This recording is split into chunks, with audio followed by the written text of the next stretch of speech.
Hello, everybody, and thank you for tuning in to the Liberty Report. Dr. Paul is away for the day, but I'm joined by my good friend and colleague, Mr. Chris Rossini. Chris, are you there? Welcome I to the am here, show. Daniel. Great to be with you today. Great to see you again, Chris. We awoke to good news, I suppose, which is that President Trump has somehow cobbled together some sort of a peace, or at least a temporary ceasefire between Iran and Israel. He announced it, I think, late last evening, our time, and it appeared at first that neither of the two parties involved were aware of the fact that they had made a deal, but ultimately, it seems like they have agreed to it. I guess Qatar was involved in the negotiation process, but whatever the case, at least right now, a few hours in, with a couple of early glitches, and uncharacteristically, and I guess we can talk about this, President Trump raising his voice to Israel, which is not that common in American politics. It seems to have more or less held. So, what's your take on the ceasefire, Chris?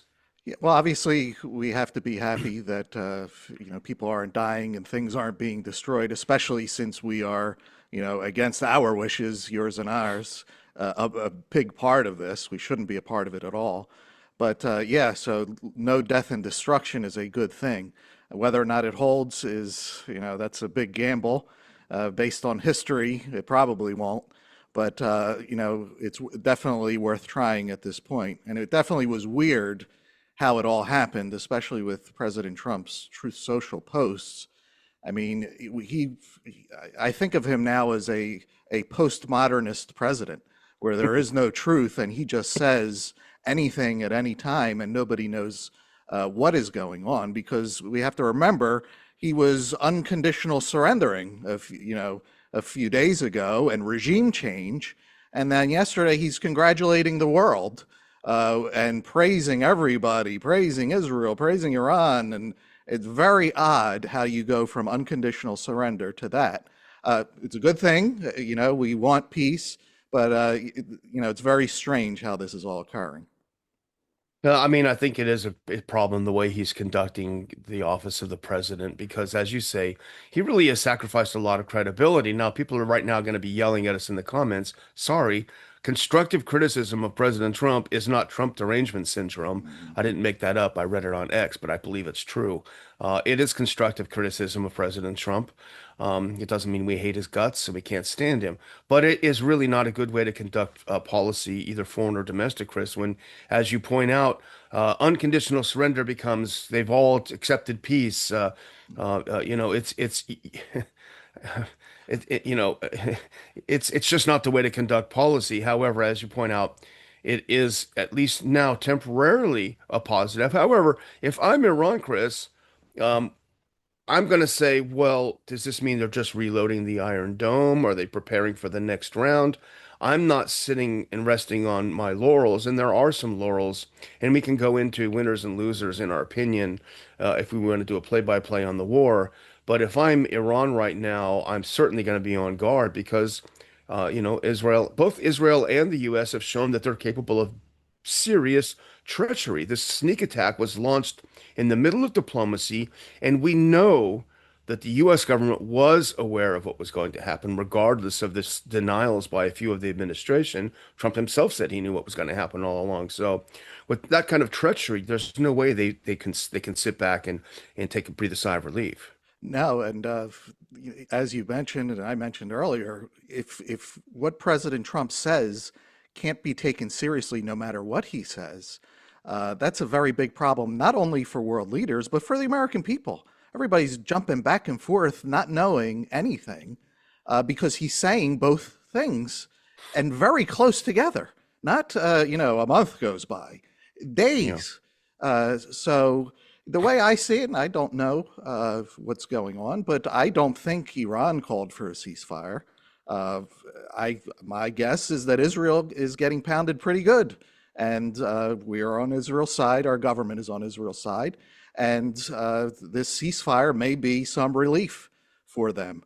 That's just my opinion. I don't know. Well, So go ahead. I'm sorry. Yeah. No, no, no. I'm sorry. I was just going to just point out. And the other thing is that Israel is much less able to withstand attack than Iran. Israel hasn't had attacks like this for 50 years or so. And Iran, on the other hand, is more able just by virtue of geography, by virtue of recent experience of war and conflict with with larger countries, and don't forget the 80 to 88 war with Iraq. They're just more able to withstand these kinds of blows. We saw, and I'm sure you saw clips too, Chris, of the difference between the Israelis going to their fallout shelters where they were in there screaming and fighting and crying and flipping out.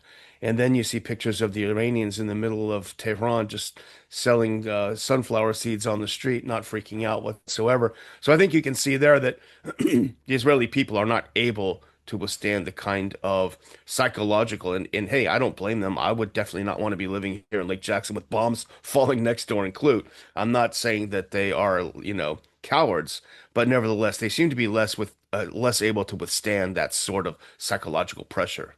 No, and they are a much smaller nation, 9 million people versus 90 million people. And Iran is staying focused on pounding on them. You know, they're not going out and bashing everybody. I know that they shot some bases, but they warned everybody to get out. And kind of like President Trump's, how he dropped, bombs in the sand and warned everybody and nothing, contrary to what he's saying. We're definitely reading different reports than what he's saying.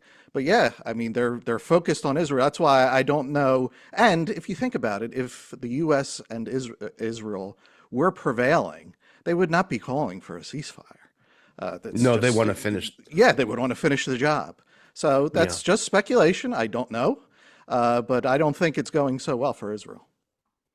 Within the context, and they've got to still have a lot of Palestinians to kill next door, so they've got to return to what they're best at, killing people without bombs, without weapons.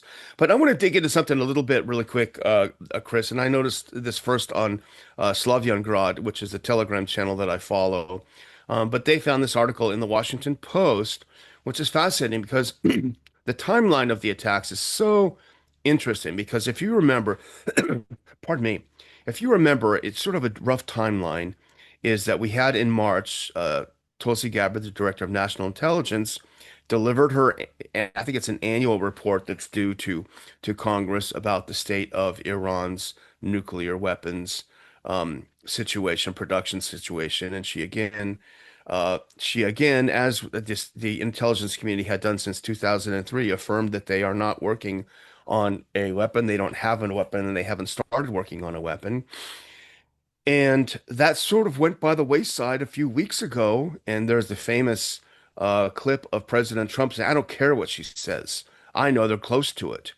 And which led a lot of people to say, well, if he doesn't get his intelligence from the United States intelligence community in the person as represented by the DNI, then where is he getting it from? Well, it was a big question, and and that was solved to a degree by John Ratcliffe, the CIA director, who after President Trump threw Gabbard under the bus, he came out and finished the job, as they say, and he said, "Well, I have intel that says they are at the 1 yard line and ready to go in for a touchdown." And subsequently, the mainstream media reported that that information came from the Mossad. And we talked about this together on a show, Chris, whose motto is by deception, you will make war. So probably not the most reliable. Well, here's a little bit more information. I'm going to read a little bit of this from the Washington Post, of all places. And they write, ultimately, when Netanyahu finally launched his surprise attack on Iran in the early hours of June 13, while Trump's negotiations were still underway, the decision was not so much driven by new intelligence indicating an Iranian sprint for a nuclear weapon or any imminent threat to Israel. Rather, Israel seized on what it saw as a unique opportunity to execute plans carefully laid months and years in advance to heavily damage a weakened Iran that had long waged a bloody proxy conflict with Israel and to set back Iranian nuclear and missile programs, Israeli and U.S. officials and advisors to both governments say. So this was not a response to any new intelligence. This was a plan that Iran had in place for months, if not years, and they realized at that point, on June 13th, just a couple of days before the sixth round of negotiations between the U.S. and Iran. Now or never, this is the time to strike. So all of the intel, the new intel that John Ratcliffe provided to the media and to the administration on a new, clear, and present danger was absolutely fabricated. So I just wonder if anyone is asking, what's up with John Ratcliffe? Who got to him? Who's he really working for that he presents false information, false intelligence to push a war or to push the U.S. involvement in a war? I think it's a big question, Chris, that has definitely not been answered. I don't even think it's been asked. No, and it probably never will be because these types of details, the general public, I'm sad to say, will not, dive into, and it definitely won't be presented to them. And this is the same story with every lying war that we're in, whether it be Assad gassed his own people, Colin Powell with his, little thing that the weapons of mass destruction, and now Tulsi Gabbard is the new Colin Powell. They just need a justification in their own minds, and then they get away with it because once the war gets going, there's no going back, and they know that. They know that they just have to get it started, and you need some kind of story. So this is the story this time. Will it ever be investigated? Well, look at Fauci. You know, Yeah, is yeah. anything ever investigated with these people? No. So now that the war has started, now becomes the toughest part is to ending them. And as we know, these things can go on for 20 years and go nowhere, like Afghanistan, Iraq, and all the others. So it's a shame that these players do this always and they get away with it, but that's the state of our nation at the moment. Yes, unfortunately, that's true. But now there was, I think, 12 days of war. And I think we would agree that there are no winners in Yeah. war. There are only losers. Well, there are some winners. Yeah. They Yeah. live in the around the Beltway, but the losers are always the people. And so we don't mean to suggest that there are winners and losers among the population. But if you look at the winners and losers, I mean, I just thought maybe we could throw a couple out if you feel like it. Yeah. I think a one of the big winners was Iran because even as the Washington Post article mentioned, Chris, they believe their own BS. And that's the danger that we do. They believe the rhetoric that they put out that Iran is incredibly weak, that this will be a Mhm. cakewalk. We're going to go in there. We got to do it now. We have to preempt U.S. talks with Iran, and they are so weak that it will be easy to overthrow. We'll decapitate them like we did with Hezbollah. And once we do that, we'll disrupt their response systems like we did with Hezbollah and the pagers. Will cause chaos and confusion as we did with Hezbollah, and it will be easy. And that did not happen. There were about 8 hours where Iran was shocked and bleeding, literally and figuratively. But then they regrouped and they were able to come back and they were able, most importantly, to pierce the veil of invincibility that Israel has falsely proclaimed, not to the world, but to its own people, that we will protect you. We have an iron dome over you that's impenetrable and you will be safe here. That's gone, completely gone, and it won't come back. And in fact, what we've discovered is that it can't come back because it's an impossible concept in the first place. So, I think in that respect, it was an attempt to act on false information, and reality bites back hard. Yeah, and we've pointed out on the show, we're not the only ones, of course. Iran is not like the others. This is a 2,000-year-old civilization. They've been invaded and fought off invasions. Their country is deserts and mountains, and this is not the same as beating up on the other countries. And Iran is proving it to be true. It's not because we're geniuses. This is obvious stuff. But when these people in power uh, get something in their head, they think they're invincible, and then they go and they're getting beat back. And they gave Iran the moral high ground. They attacked. Yeah, yeah, Israel and the U.S. attacked. There's no, this isn't like 9/11 where our stupid government went and attacked a country that had nothing to do with it. Uh, Everybody knows who started this, and it wasn't Iran. So they are now fighting back. I mean, our power hungry government, along with Israel, that they latched onto, they gave Iran the moral high ground. So yeah, our country is the losers, and we can talk about even more losers if you'd like. Yeah, there's a lot of them. Yeah.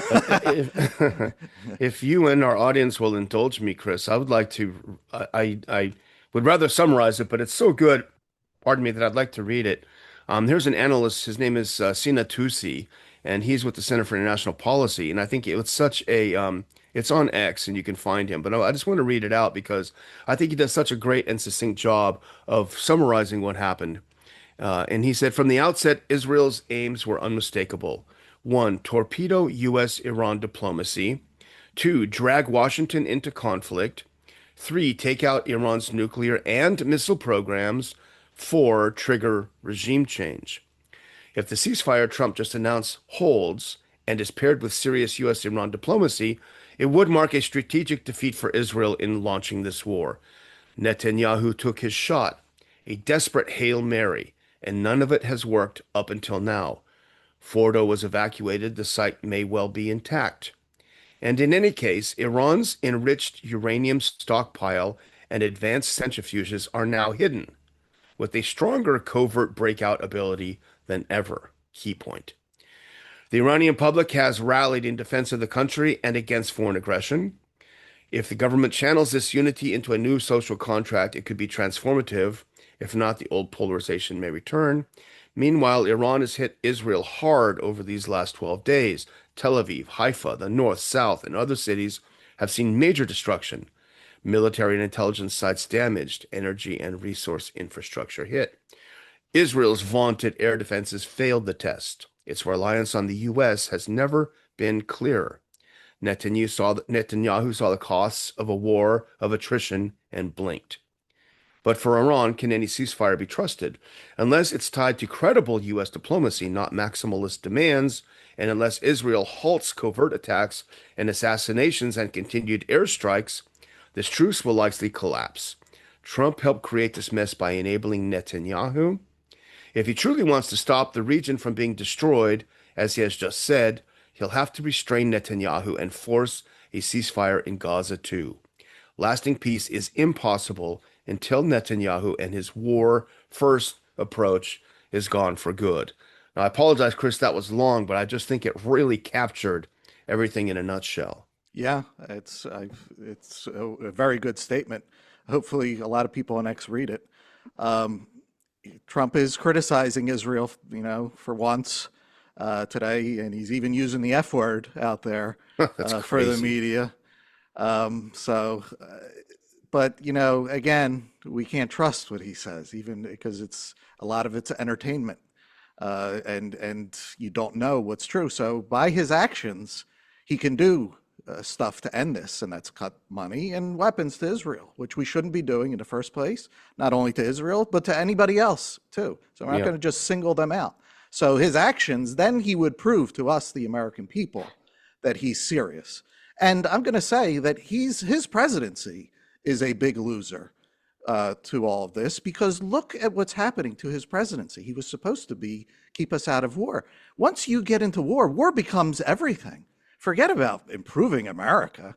That is back burner, not even on the back burner. War becomes the focus for everything. The guy only has 3.5 short years left, and he could blow it all on Yeah. this. So his presidency is going down the tubes the longer that this lasts. So do what we've been saying and what Ron Paul has been saying: cut all foreign aid to everybody, bring all the troops home, and wipe your hands of this. But it's easier said than done. He's got pressures to do it, but that is the American position. If you care about our country, do these things. Somebody has to do them. You're the guy that should be able to do them. You came in on a wave of populism unlike anything before. Do it. Get us out of this mess. Instead, they started it, and now he's trapped. And now he's writing like 1,000 word criticisms of AOC. Mm, I don't know if you saw that. He was on the plane going to the NATO summit, which I understand why that would put you in a bad mood. The last thing I would want to do is go hang around with NATO members. mm. By the way, that's another thing he could have done is take us out of NATO. But yeah, he's irritated. He's in a bad mood. He's got to go meet these people that he doesn't like. And so he attacks AOC and a Yeah. few other goofy things that he's posted. He's attacked Thomas Massie. Thomas Massie had a funny retort where he had said something like, Trump has declared so much war on me, it almost needs a congressional authorization, Yeah. That which was is funny. which is true. Yeah. Dumb thing to do, alienating your allies. But you're absolutely right, Chris. The one thing he could do is disengage, and people are starting to see it. The other thing, Chris, that's important, and you cover economics and finance closely with Dr. Paul, but this little episode, this little war, not just the bombing on Sunday, which was significant. You can imagine 120 some aircraft, how many B-2 bombers, how much ordnance, how much refueling. This had to have cost multiple billions of dollars to, as you say, bomb an empty desert. Mhm. Uh, but not only that, but all of our backstopping of Israel throughout this crisis. Imagine how many billions of dollars that has been. This is coming back, as you know, Chris, better than anyone, back to the American taxpayer in the form of inflation. We are all going to pay for the fact that Netanyahu tried to wrong foot the United States, tried to wrong foot Trump, and launch an attack on Iran. We have to pick up the bill. Americans need to start getting sick of this and asking questions about it. Yeah, very good. We're our viewers are going to want to get out of here soon, so I have nothing else to add. But yeah, I second everything that you just said. Yeah, right, Chris. Well, we're in agreement. That shouldn't be a surprise. Yeah. Well, I want to thank you, Chris, for taking some time out and doing the show together. It's a lot of fun and interesting to do. I hope our audience shares that view. Remind everyone, please get out there and get those tickets to come see us at Dulles, Virginia. We've got some announcements coming up, probably back when we get back in the studio of speakers, people that you're going to want to hear from. Trust me, you're going to want to hear from these people. But we've already got great speakers, Doug McGregor, Ron Paul, Nassim Nicholas Tallow, people that are just the top experts in their field in so many important areas. Get those tickets. I will put a link in the description of this. But if you can't find it, just go to ronpaulinstitute.org. It's in blue type right at the top of our website. Get those tickets at a discount right now, early bird special. Sounds pretty good to me. I want to thank everyone. Thank you, Chris. Thanks for tuning in to the Liberty Report, and please come back soon.